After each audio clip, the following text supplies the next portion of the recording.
కూడా నేను అప్పీల్ పెడుతున్నా, పబ్లిక్ కూడా అప్పీల్ పెడుతున్నా. ఈరోజు డిపార్ట్మెంట్ వైపు నుంచి మేము ఎంత కేర్ తీసుకుంటున్నా, పబ్లిక్ కూడా కొంచెం పార్టిసిపేట్ చేయాలి.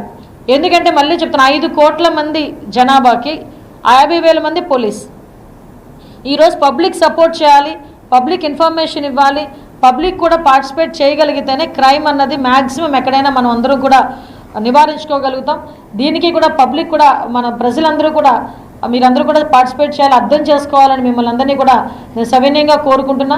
అట్ ద సేమ్ టైం ఇప్పుడు కొంతమంది కానిస్టేబుల్స్కి కానీ పోలీస్ డిపార్ట్మెంట్ వాళ్ళకి కానీ ఆరోగ్య భద్రత అన్నది 1 lakh రూపీస్ ఇస్తున్నారు. అది చాలా తక్కువ. ఎందుకంటే డెంగ్యూ ఫీవర్ మీద హాస్పిటల్కి వెళ్ళినా 2 లక్షలు అవుతాం జనరల్గా వెళ్తుంటాయి. సో ఈ డిపార్ట్మెంటల్ వైజ్గా వాళ్ళకున్న ప్రాబ్లమ్స్ కూడా తగ్గించడానికి, ప్రాబ్లమ్స్ అన్నీ వాళ్ళు ఏదైతే చెప్పారో ఆరోగ్య భద్రత గురించి, అదేవిధంగా చిన్న చిన్న ఈ కానిస్టేబుల్ చాలా 4-5 years నుంచి ట్రాన్స్ఫర్స్ లేకుండా ఉన్నారు, ఆ ట్రాన్స్ఫర్స్ గురించి, అదేవిధంగా ఈ వాళ్ళ ఫ్యామిలీస్ వెల్ఫేర్. మీరు నమ్ముతారా, 2018లో ఈ మెడికల్ చెకప్స్ అని చెప్పి జరిగినాయి, మెగా మెడికల్ చెకప్స్ అని చెప్పి ఫ్యామిలీస్కి, పోలీస్ ఫ్యామిలీస్ జరిగినాయి. లాస్ట్ 5 yearsలో ఒక మెడికల్ చెకప్ కూడా లేదు. ఫర్దర్గా పాపం పోలీస్ డిపార్ట్మెంట్ వాళ్ళకి ఈ ప్రెజర్కి ఈ షుగర్స్ అని, బీపీస్ అని, హార్ట్ స్ట్రోక్స్ అని విపరీతంగా వచ్చే పరిస్థితి. గవర్నమెంట్ సైడ్ నుంచి కూడా వాళ్ళ వెల్ఫేర్ విషయంలో వాళ్ళకి కూడా ఈ మెడికల్ చెకప్స్ అవి చేయించడానికి ఒక ప్రణాళిక కూడా సిద్ధం చేసుకుంటాం. పోలీస్ డిపార్ట్మెంట్ వాళ్ళకి కావాల్సిన ఫెసిలిటీస్ కల్పిస్తూనే వాళ్ళని పరిగెట్టించే పరిస్థితి. నేను డిపార్ట్మెంట్ వాళ్ళకి కూడా ఇందాక ఒకటే చెప్పాను, పోలీస్ అంటే భయం కాదు, పోలీస్ అంటే రెస్పెక్ట్ రావాలి. పోలీస్ అంటే భయం ఉన్న చోట మన పబ్లిక్ మన దగ్గర చేరరు.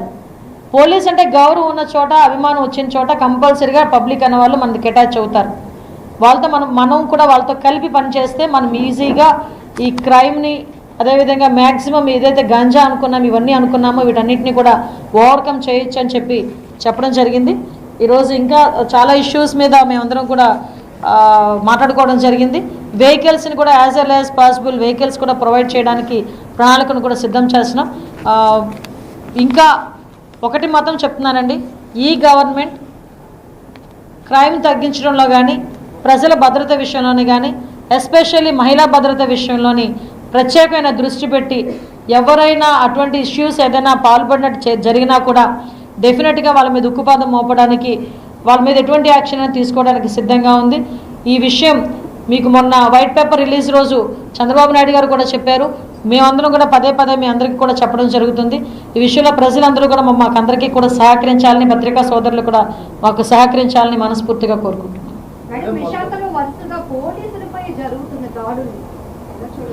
గంజాయి అమ్మా, నేను పర్టికులర్గా చెప్పాను కదా, గంజాయి మత్తులో నిన్న కూడా పాపం ఒక వైఫ్ అండ్ హస్బెండ్ ఇద్దరు గొడవ పడుతుంటే ఫోన్ చేశారు, వెళ్ళి వాళ్ళిద్దరిని విడిపించే కార్యక్రమంలో అవతల భర్త విపరీతంగా తాగేసి, ఆ తాగిన మత్తులో పోలీస్ అని కూడా తెలియట్లే. విషయం ఏంటంటే, ఎంత మత్తులో ఉన్నా పోలీస్ సైరన్ విన్నా, పోలీస్ డ్రెస్ చూసినా అలర్ట్ అవుతారు జనాలు. అటువంటిది కూడా అలర్ట్ అవ్వలేని పొజిషన్స్లోని వాళ్ళ మత్తులోని మునిగి తేలే పరిస్థితి కనిపిస్తూ ఉంది. దీని మీద కూడా వాళ్ళకి, అందుకే మొన్న ఒకసారి గంజా మత్తులో ఒక చెయ్యి ఇరిగిపోయింది ఒక కానిస్టేబుల్కి, మళ్ళీ నిన్న కూడా అదే జరిగింది. డెఫినెట్గా అటువంటిది జరగకుండా చూసుకునే బాధ్యత కూడా మేము తీసుకుంటాం.